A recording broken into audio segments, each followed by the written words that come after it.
occasionally I use Google Earth to plan out some routes to ride on my KLR 650, and we're kind of fortunate that we live near Canberra, or we live in Canberra, and nearby are the Brindabellas, which are full of off-road trails of various kinds, which are really well maintained. I've been on a few of them and they're simply fantastic. Sometimes they're graded to like almost highway dirt standard, so you never have to be too skillful or worry about too much in riding on these trails. They're really well maintained.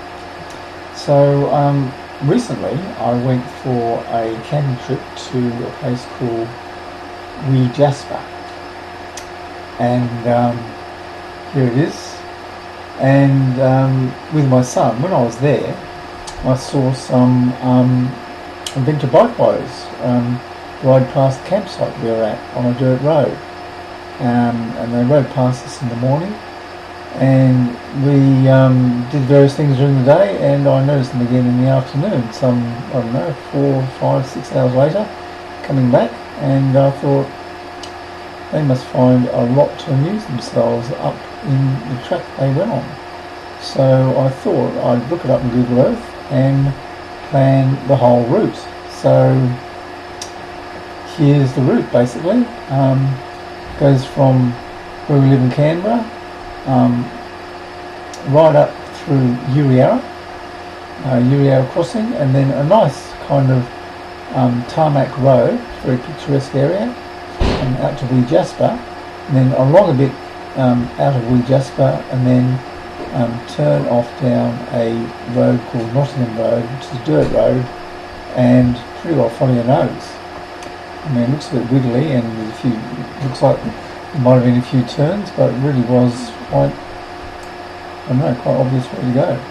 And it took us in a loop right the way back into the ACT, and not far from where we live. So it was a great ride, good condition roads, and I set off one Sunday morning and took my time pretty well, but I was out for about 6 hours doing this around about 180 kilometre loop.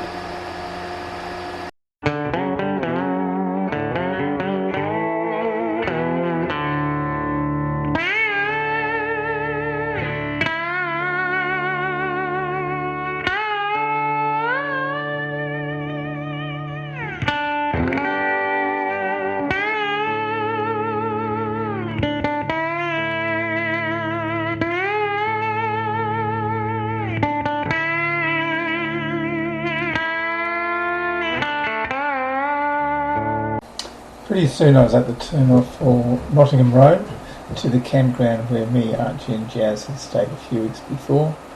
Had a short lunch and then headed off over the bridge to the dirt road for the real work of the trip.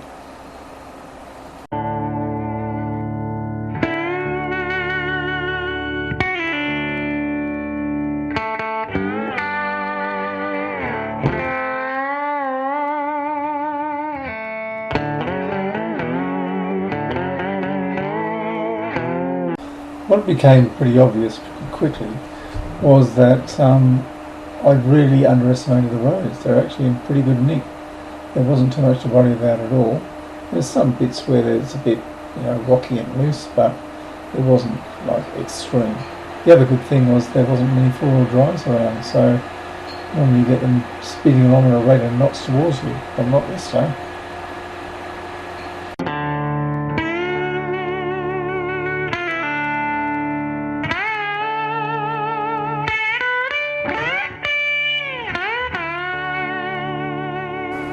So the trip ended on a bit of a sad note for me when my rear brakes started misbehaving and in fact not working at all at stages, and the bike started revving uncontrollably when I stopped.